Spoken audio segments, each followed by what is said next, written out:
The Dominican Republic, the 28th Ibero-American Summit of Heads of States and Government continues with the presence of leaders from Latin America and the Caribbean, Spain, Portugal, and Andorra.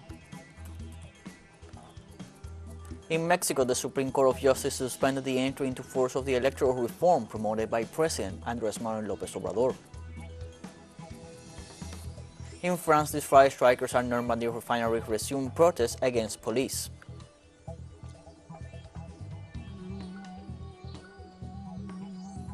Hello, welcome to From the South. I'm Luis Alberto Matos from the teleSUR studios in Havana, Cuba. We begin with the news. The 28th Ibero-American Summit of Heads of States and Government continues in Santo Domingo under the slogan, Together for a Fair and Sustainable Ibero-America. The meeting seeks to achieve concrete results that will have a positive impact on the quality of life of Ibero-Americans. This was expressed by the Ibero-American Secretary General Andrés Alamán while speaking at the opening ceremony held on Friday night at the Santo Domingo's Fortress. Alamán pointed out that this will be a summit dedicated to people and aim at having concrete results, and to achieve them, the Ibero-American Environmental Charter, the Food Security Strategy, and the Charter of Principles and Digital Rights will be submitted to the consideration of the countries. For his part, Dominican President Luis Abinader underlined the unity existing among the countries of the Ibero-American community and recalled that the region faces common challenges that require collective responses. The event is held at the Convention Center of the Dominican Ministry of Foreign Affairs. Following the statements of the heads of states and government, the documents of the summit, including the Declaration of Santo Domingo, will be approved. A board on the ground marked MF-011-5 in red reminds Leocadio Guzman, the place where his house stood before it was torn down to make way for the wall the Dominican Republic government is setting up on the border with Haiti. Leocadio Guzman is one among dozens of La Mara's residents whose homes were torn down for the construction of the border wall. The construction of the border wall separating the Dominican Republic and Haiti has displaced the residents of the community of La Mara. First, the military arrived and spray-marked several houses with the letters MF, which stands for border wall in Spanish, followed by a numeric code. About 3 months later, bulldozers swept the houses away. When I got to the house, I saw it was marked with the initial MF. I was working in the fields, and when I came, I found the house marked, and people told me that the military entered and marked the house. Some 30 families were evicted from the poor sectors of La Mara and La Bomba in Dajabón. Another 48 seem to have suffered the same fate in the neighboring province of Montecristi. Their houses are already marked. The Dominican government declared these properties of public utility in order to build a barrier on the border with Haiti, and demolitions began last November. According to the Ministry of Defense, $1.4 million at current exchange rates were paid as compensation for the expropriations, which include lands belonging to cattle ranchers. However, many of those displaced complained that the compensation is not enough. I was not very happy, but I had to accept it, because you can't go against the law. However, before being evicted, Guzman took precautions. I made that little makeshift house there quickly, with God's grace. Then when they came to say that it was time to demolish, I had at least a place to lay my head on, as we say here. The border wall is a flagship project of President Luis Abinader, who has toughened the policy on Haiti. The president increased deportations of Haitians and began building the wall last year. The wall is expected to cover a total of 160 kilometers of the 380 kilometers border between the two countries, which share the island of Hispaniola. Nearly half of Haiti's population are struggling to feed themselves, while 1.8 million people are facing famine-like conditions and in need of urgent assistance, the UN World Food Programme warned on Friday. Soaring inflation and lawless armed groups are the main causes for the country sliding into a hunger emergency, the agency explained. Due to high cost of seeds and fertilizers, farmers have been forced to reduce areas at a time when the spread of armed groups has plagued rural areas with violence. In past years, criminal activity, political deadlock, and a deepening economic crisis have contributed to a many-sided crisis in Haiti. WFP's operations in Haiti are underfunded and require $125 million over the coming 6 months.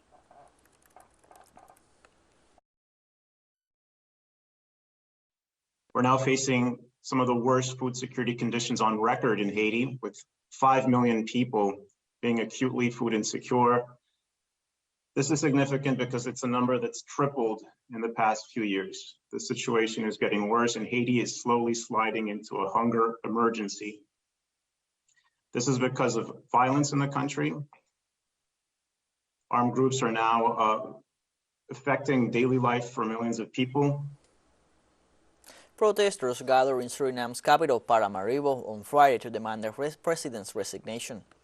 Demonstrators accused the administration of President Chan Santoki of trying to postpone the 2025 general election. A court ruled last year that the electoral law has to be amended for the country to have a fairer voting system. Earlier this week, the government set up a committee that submitted 2 proposals to amend the electoral law, saying the bill would be presented to legislators within 2 months. However, activists are demanding that the law be approved within a week, even though the chairman of the National Assembly warned on Thursday that wouldn't be enough time. It is the second such protest since mid-February, when demonstrators stormed Parliament to decree the end of government subsidies that have led to a spike in the cost of power, fuel, and water.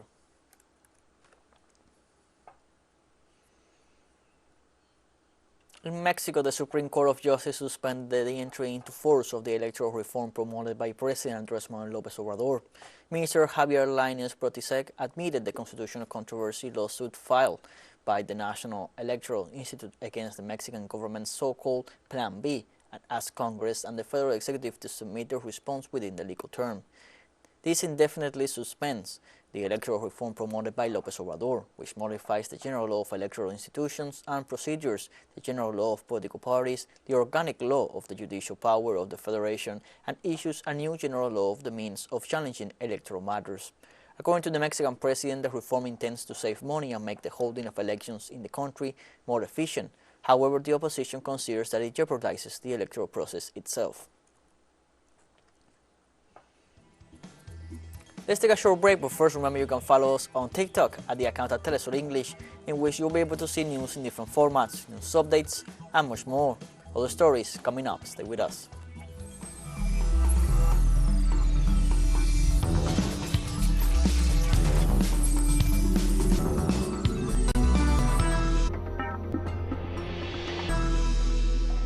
Welcome back from the South.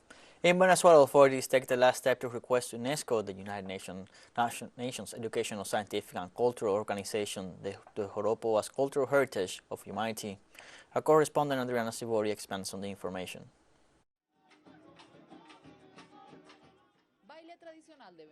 The traditional dance of Venezuela. 90 years ago, it was declared as cultural patrimony of the nation. Now, the joropo will be presented to UNESCO as part of the cultural legacy of humanity.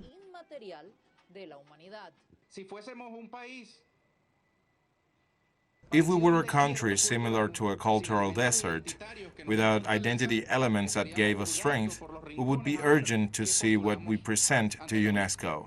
But no, you put your hands out with your eyes closed and you get something that is specifically Venezuelan. In addition, it is not only dance, it is also music that arises from the harp, the flute, and from maracas. Depending on the region, there could be more instruments, but where does it come from? According to studies of history, the Yoruba within all its variants started in the east of the country.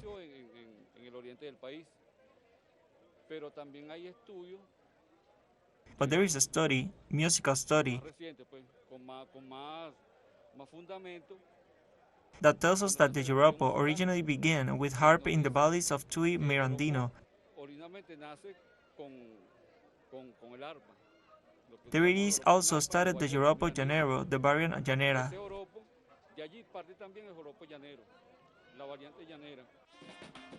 All the cultural representations celebrated in honor of the dance are looking for worldwide recognition.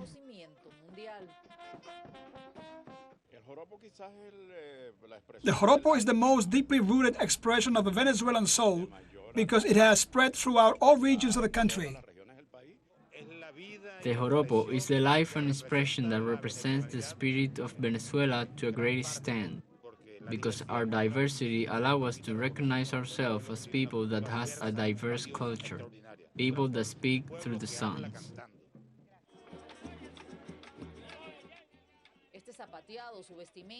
It originated in the mid-1700s. 4 centuries later, they expect to turn it into a World Heritage. In order to achieve this, they must demonstrate that this dance meets several requirements, and one of them is identity. Adriana Sibori, teleSUR, Caracas. The US and Canada reached a deal that would give both countries the authority to turn away asylum seekers at their shared border. The new agreement will also allow the US to send asylum seekers who cross the northern border at unofficial crossing points back to Canada. These two countries have long had what's known as a safe third country agreement in place that allows them to turn back migrants if they cross through official ports of entry. Trudeau expressed that they cannot shut down Roxham Road because people would look for other places to cross. Therefore, they choose to modernize the Safe Third Country Agreement. As part of the deal, Canada has also agreed to provide access to legal pathways for an additional 15,000 migrants per year from Latin America and the Caribbean. Trudeau also stated that they will increase the number of asylum seekers accepted from the Western Hemisphere to compensate for closing these irregular crossings. President Joe Biden and Canada's Prime Minister Justin Trudeau met at a joint press conference in Ottawa. During this conference, Biden said that he does not take China and Russia lightly. I don't take China lightly. I don't take Russia lightly. But I think we vastly exaggerate.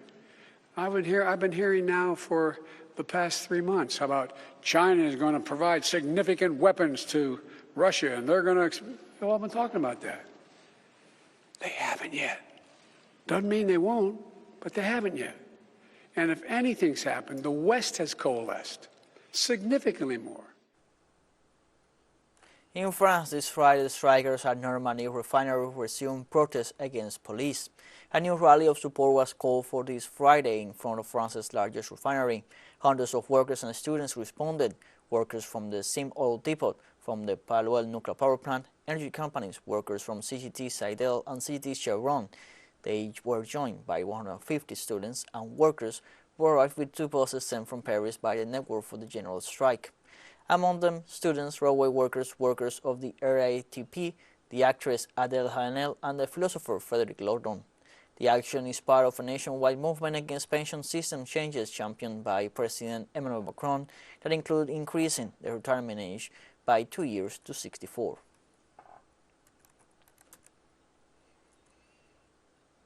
We're going to take a short break and we'll be right back.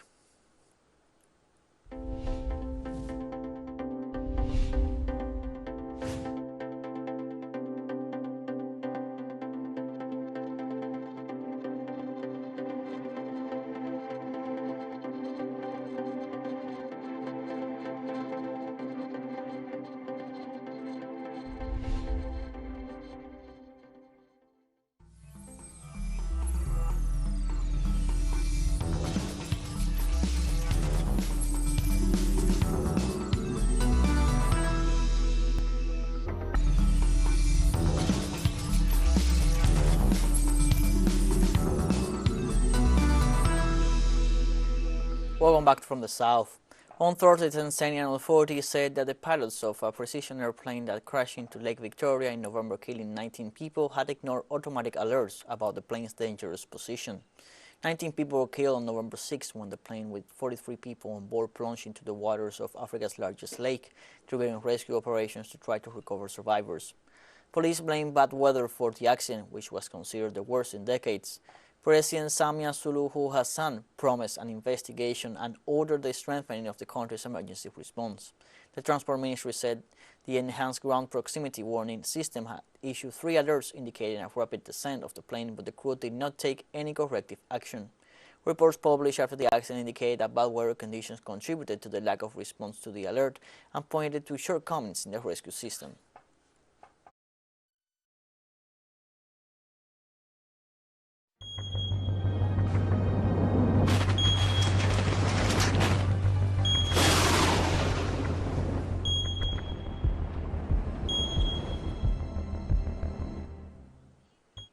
On Friday, more than 1,500 people were evacuated as major forest fire raged in Spain's eastern Castellon province, marking an early start to the nation's fire season amid bone-dry conditions. Local officials said the fire had engulfed around 3,000 hectares of land since it broke out on Thursday, forcing residents into shelters operated by the Red Cross and other charities. Its cause was not immediately clear. Emergency services in the region said 8 villages had been evacuated, as well as a home for older people in Montan. During the day, 18 water-dropping planes and helicopters and more than 500 firefighters and soldiers were tackling the fire. The Spanish military and the nation's Ecological Transition Ministry deployed additional support to try to bring the blaze under control. In the United States, a tornado killed over 20 people in rural areas of Alabama and Mississippi. At least 24 people were killed and others injured after a tornado and severe thunderstorm devastated the state of Mississippi, according to the state's emergency management agency in the southeastern states. The agency also reported that 4 people were still missing. Meanwhile, Ted Reeves, governor of Mississippi, noted that search and rescue teams from numerous states and local agencies have been deployed to help those affected by the tornadoes. The National Weather Service confirmed that the tornado caused damage some 60 miles northeast of Jackson, Mississippi, where hundreds of people reported power outages.